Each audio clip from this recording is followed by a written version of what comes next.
मूर्ति, ये संजय मूर्ति ये भारत के 15वें सीएजी बने हैं। सीएजी क्या होता है? कंट्रोलर ऑफ ऑडिटर जनरल, ठीक। और इन्होंने गिरीश चंद मुर्मू उनको रिप्लेस किया है। और आपको याद रखना है कि ये हिमाचल प्रदेश के 1989 के आईएएस ऑफिसर, ठीक। और जो ये सीएजी ये किस आर्टिकल में होता है? आर्टिकल 148। अक्सर एग्जाम में पूछता है ना आर्टिकल 148, तो थोड़ा सा इसके देख लेते हैं हम। आर्टिकल 148 सीएजी को डील करता है, तो बस आपको ये याद रखना है 148 क्वेश्चन पूछ देते किससे रिलेटेड है? CAG of India. देखो इनके की पॉइंट क्या है आर्टिकल सीएजी का? पहला, ये इसको प्रेसिडेंट वो करते हैं, अपॉइंट करते हैं, तो याद रखना।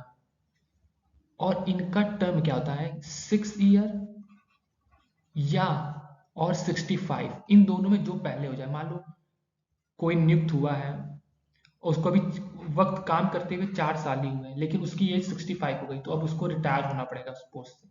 तो CAG hold office 6 year or until reaching 65 year.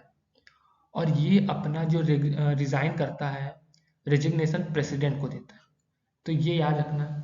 और इनका रिमूवल कैसे होता है? जैसे सुप्रीम कोर्ट का होता है ना, दोनों हाउस के लिए स्पेशल मेजोरिटी चाहिए ना, उसी तरह इनको भी हटाने के लिए ये करना होता है। और इंडिपेंडेंस ऑफ, देखो salary, prevalence, condition of service can not be, मतलब बदला नहीं जा सकता, एक तो ये है। और कंसोलिडेट फंड से इंडिया से इनका जो खर्चे होते हैं वो होते हैं। अब इनके हम रोल के बारे में थोड़ा देख लेते हैं। देखो ये पब्लिक अकाउंट को ऑडिट करते हैं, यूनियन और स्टेट गवर्नमेंट, पब्लिक सेक्टर और government funded bodies and authority. Reporting to parliament, देखो सीएजी जो होते हैं वो अपने ऑडिट रिपोर्ट को प्रेसिडेंट और गवर्नर स्टेट लेवल पर वो उनके सामने पेश करते हैं, which are then tabled in parliament और स्टेट लेजिस्लेशन फॉर रिव्यू।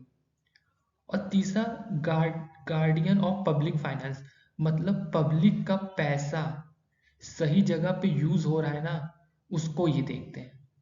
तो CAG ensure that public fund are use for intended purpose and prevent financial irregularities. तो यही याद रखना, सबसे मेन यही है। 48 15th बने हैं, आपको याद रखना है संजय मूर्ति।